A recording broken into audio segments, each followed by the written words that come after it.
Assalamu alaikum. Hello viewers, welcome to my YouTube channel English in Short program.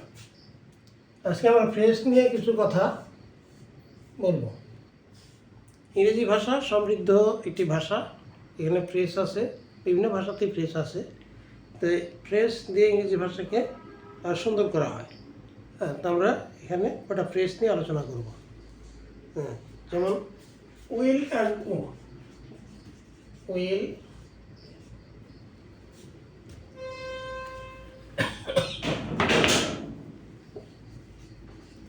Will and ও এটা phrase. Will and ও এটার বাংলা হচ্ছে সুখ দুঃখ। সুখ দুঃখ। যেমন আমরা যদি বলি যে আমাদের সকলের উচিত সুখে দুঃখে মানুষের পাশে দাঁড়ানো। তো ইংরেজিতে আমরা উই শুড, আমাদের উচিত we should stand by people in their will and ও।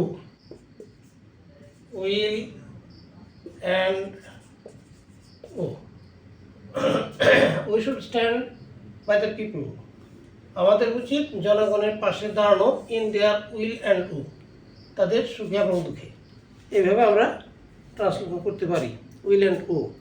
আচ্ছা, যদি বলা হয় well up,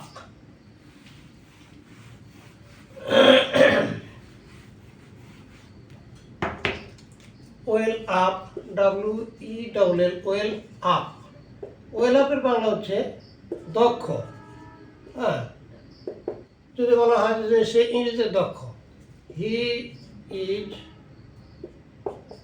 well up in English, সে ইংরেজিতে দক্ষ, well up, is well up in English.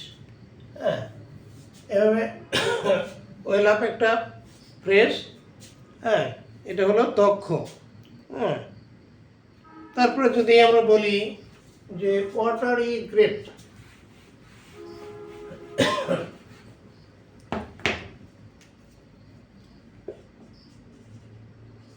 Watery grape এর বাংলা হচ্ছে সলিল সমাধি।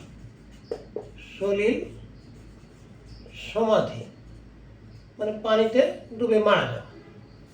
তাহলে আমরা এরকম লিখতে পারি